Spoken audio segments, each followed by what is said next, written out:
ಅಬು ನ್ಯೂಸ್ಗೆ ಸ್ವಾಗತ. ನಾನು ಜಹೀರ್. ನಮ್ಮ ನಡೆ ಸತ್ಯದ ಕಡೆ. ಫಹದ್ ಗ್ರೂಪ್ ಆಫ್ ಇನ್ಸ್ಟಿಟ್ಯೂಟ್ನ ಪ್ಯಾರಾಮೆಡಿಕಲ್ ಕಾಲೇಜಿನಲ್ಲಿ ವೈದ್ಯರ ದಿನಾಚರಣೆ. ವೈದ್ಯರನ್ನು ಉದ್ದೇಶಪೂರ್ವಕವಾಗಿ ಗುರಿಯಾಗಿಸುವುದು ವಿಷಾದನೀಯ. ಡಾಕ್ಟರ್ ಅಬೂಬಕರ್ ಮುಲ್ಲಾ. ವೈದ್ಯಕೀಯ ಕ್ಷೇತ್ರವು ಕೇವಲ ಒಂದು ವೃತ್ತಿಯಲ್ಲ, ಅದು ಮಾನವೀಯ ಸೇವೆಯ ಪರಮೋಚ್ಚ ರೂಪವಾಗಿದೆ. ವೈದ್ಯರು ತಮ್ಮ ಜ್ಞಾನ, ಅನುಭವ ಹಾಗೂ ಶ್ರಮದ ಮೂಲಕ ರೋಗಿಗಳ ಜೀವ ಉಳಿಸಲು ಹಗಲಿರುಳು ಶ್ರಮಿಸುತ್ತಾರೆ. ಇತ್ತೀಚಿನ ದಿನಮಾನಗಳಲ್ಲಿ ವೈದ್ಯರನ್ನು ಉದ್ದೇಶಪೂರ್ವಕವಾಗಿ ಗುರಿಯಾಗಿಸಿ ಆರೋಪಿಸುವುದು ಹಾಗೂ ಅವರ ಮೇಲಿನ ನಂಬಿಕೆಯನ್ನು ಕುಗ್ಗಿಸುವ ಪ್ರಯತ್ನಗಳು ನಡೆಯುತ್ತಿರುವುದು ಅತ್ಯಂತ ವಿಷಾದನೀಯ ಸಂಗತಿ ಎಂದು ಫಹದ್ ಗ್ರೂಪ್ ಆಫ್ ಇನ್ಸ್ಟಿಟ್ಯೂಟ್ನ ಅಧ್ಯಕ್ಷ ಡಾಕ್ಟರ್ ಅಬೂಬಕರ್ ಮುಲ್ಲಾ ಹೇಳಿದರು. ನಗರದ ಫಹದ್ ಗ್ರೂಪ್ ಆಫ್ ಇನ್ಸ್ಟಿಟ್ಯೂಟ್ನ ಪ್ಯಾರಾಮೆಡಿಕಲ್ ಕಾಲೇಜಿನಲ್ಲಿ ಆಯೋಜಿಸಲಾದ ರಾಷ್ಟ್ರೀಯ ವೈದ್ಯರ ದಿನಾಚರಣೆ ಕಾರ್ಯಕ್ರಮದಲ್ಲಿ ಅಧ್ಯಕ್ಷತೆ ವಹಿಸಿ ಮಾತನಾಡಿದ ಅವರು, ವೈದ್ಯಕೀಯ ಕ್ಷೇತ್ರದಲ್ಲಿ ಪ್ರತಿಯೊಬ್ಬ ವೈದ್ಯರು ರೋಗಿಯ ಜೀವ ಉಳಿಸುವ ನಿಟ್ಟಿನಲ್ಲಿ ಪ್ರಾಮಾಣಿಕವಾಗಿ ಸೇವೆ ಸಲ್ಲಿಸುತ್ತಾರೆ. ಆದರೆ ಕೆಲವೊಮ್ಮೆ ರೋಗಿಯ ಆರೋಗ್ಯದ ಸ್ಥಿತಿ ಗಂಭೀರವಾಗಿರುವುದರಿಂದ ಅನಿವಾರ್ಯ ಕಾರ್ಯಗಳಿಂದ ಚಿಕಿತ್ಸೆ ಫಲಿಸದೆ ಸಾವಿನ ಘಟನೆಗಳು ಸಂಭವಿಸಬಹುದು. ಅಂತಹ ಸಂದರ್ಭದಲ್ಲಿ ಸಂಪೂರ್ಣ ಹೊಣೆಯನ್ನು ವೈದ್ಯರ ಮೇಲೆ ಹೊರಿಸುವುದು ನ್ಯಾಯಸಮ್ಮತವಲ್ಲ ಎಂದು ಹೇಳಿದರು. ವೈದ್ಯರು ತಮ್ಮ ಕುಟುಂಬದ ಸುಖ ಸೌಕರ್ಯವನ್ನು ಬದಿಗಿಟ್ಟು ಸಮಾಜದ ಆರೋಗ್ಯ ರಕ್ಷಣೆಗೆ ನಿರಂತರವಾಗಿ ಶ್ರಮಿಸುತ್ತಿದ್ದಾರೆ. ಅವರ ಸೇವೆಗೆ ಗೌರವ ನೀಡುವ ಬದಲು ಆರೋಪ ಮತ್ತು ದೌರ್ಜನ್ಯಗಳು ಹೆಚ್ಚಾದರೆ ಯುವ ವೈದ್ಯರಲ್ಲಿ ವೈದ್ಯಕೀಯ ವೃತ್ತಿಯ ಬಗ್ಗೆ ನಿರಾಸಕ್ತಿ ಮೂಡುವ ಅಪಾಯವಿದೆ. ಆರೋಗ್ಯವಂತ ಸಮಾಜ ನಿರ್ಮಾಣಕ್ಕೆ ವೈದ್ಯರ ಪಾತ್ರ ಅತ್ಯಂತ ಮಹತ್ವದ್ದಾಗಿದ್ದು, ಅವರನ್ನು ಗೌರವಿಸುವುದು ಪ್ರತಿಯೊಬ್ಬ ನಾಗರಿಕನ ಜವಾಬ್ದಾರಿಯಾಗಿದೆ ಎಂದು ತಿಳಿಸಿದರು. ವೈದ್ಯರ ದಿನಾಚರಣೆಯು ವೈದ್ಯರ ಸೇವೆ, ತ್ಯಾಗ ಮತ್ತು ಸಮಾಜದ ಮೇಲಿನ ಬದ್ಧತೆಯನ್ನು ಸ್ಮರಿಸುವ ದಿನವಾಗಿದ್ದು, ಈ ಸಂದರ್ಭದಲ್ಲಿ ವೈದ್ಯಕೀಯ ಕ್ಷೇತ್ರದಲ್ಲಿ ಸೇವೆ ಸಲ್ಲಿಸುತ್ತಿರುವ ಎಲ್ಲಾ ವೈದ್ಯರಿಗೆ ಅಭಿನಂದನೆಗಳು ಸಲ್ಲಿಸಲಾಯಿತು. ಕಾರ್ಯಕ್ರಮದಲ್ಲಿ ಸಂಸ್ಥೆಯ ಉಪನ್ಯಾಸಕರು ಕೋಲಾರ್ ಸರ್, ಸಂಸ್ಥೆಯ ನಿರ್ದೇಶಕರಾದ ಮುನವ್ವರ್ ಮುಲ್ಲಾ, ಗುಲಾಂ ರಸೂಲ್ ಮುಜಾವರ್, ಪ್ಯಾರಾಮೆಡಿಕಲ್ ಕಾಲೇಜಿನ ಸಿಬ್ಬಂದಿ ಹಾಗೂ ವಿದ್ಯಾರ್ಥಿಗಳು ಉಪಸ್ಥಿತರಿದ್ದರು. ಪ್ರಾಚೀನ ಕಾಲದಲ್ಲಿಯೂ ಸಹಿತ ಋಷಿಮುನಿಗಳಿಗೆ, ವೈದ್ಯರುಗಳಿಗೆ, ಹಕೀಮರಿಗೆ ತನ್ನದೇ ಆದಂತಹ ಒಂದು ಸ್ಥಾನ, ಮಾನ, ಗೌರವ ಇತ್ತು. ಯುದ್ಧ ನಡೆಯುವಂತಹ ಸಂದರ್ಭದಲ್ಲಿಯೂ ಸಹಿತ ಒಂದು ಚಿಕಿತ್ಸಾಲಯ ಅಂತ ಇರ್ತಿತ್ತು. ಅಲ್ಲಿ ರೋಗಿಗಳಿಗೆ ನಾವು ಚಿಕಿತ್ಸೆಯನ್ನ ಕೊಡ್ತಿದ್ವಿ.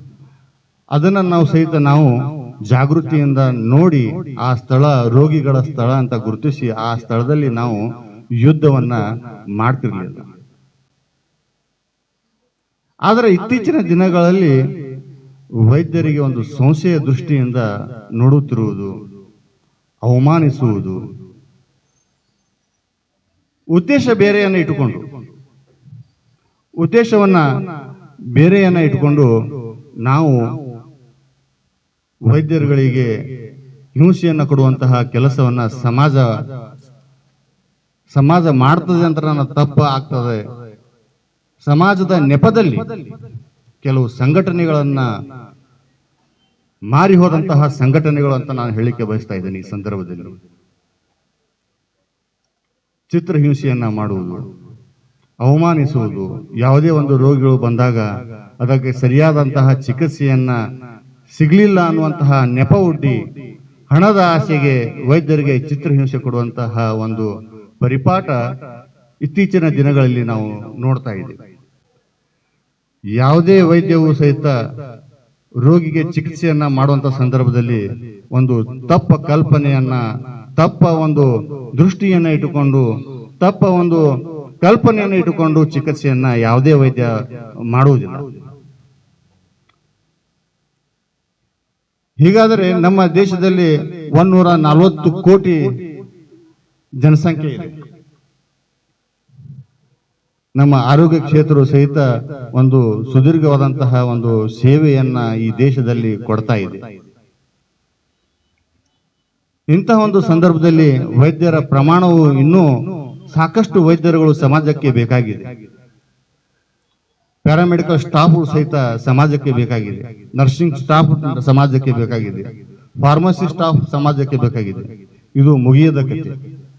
ಇದು ಎಷ್ಟು ಹೊರಹೊಮ್ಮಿದರೂ ಸಹಿತ ಇದು ಬೇಡಿಕೆ ಹೆಚ್ಚಾಗ್ತಾ ಇದೆ. ಒಂದು ಪ್ರಯತ್ನ ಮಾತ್ರ ವೈದ್ಯರದು ಸೇವೆ ಪ್ರಯತ್ನ ಇರ್ತದೆ. ಪ್ರಯತ್ನ ಇದ್ದಾಗ ಮಿತಿಮೀರಿ ಪ್ರಯತ್ನವನ್ನ ಪ್ರಾಮಾಣಿಕವಾಗಿ ಯಾವುದೇ ಒಂದು ವೈದ್ಯರಾಗಲಿ ಮಾಡೇ ಮಾಡ್ತಾರೆ. ಅವರ ಸೇವೆಯನ್ನ ಪರಿಗಣಿಸಬೇಕು. ಸಮಾಜವು ಅದಕ್ಕೆ ಎದುರಾಗಿ ಉತ್ತರವನ್ನು ಕೊಡುವಂತವ್ರು ಆಗಬೇಕು. ಅಂದಾಗ ಮಾತ್ರ ಈ ಒಂದು ವೈದ್ಯರ ದಿನಾಚರಣೆ ಮಾಡಿದಕ್ಕೂ ಒಂದು ಸಾರ್ಥಕ ಆಗ್ತದ. ಈ ಒಂದು ಪರಿಕಲ್ಪನೆಯನ್ನ ಸಮಾಜದಲ್ಲಿ ಮೂಡಬೇಕಾಗ್ತದ ಅಂತ ಒಂದು ಮಾತನ್ನ ನಾನು ಈ ಸಂದರ್ಭದಲ್ಲಿ ಹೇಳಕ್ಕೆ ಬಯಸ್ತಾ ಇದ್ದೀನಿ.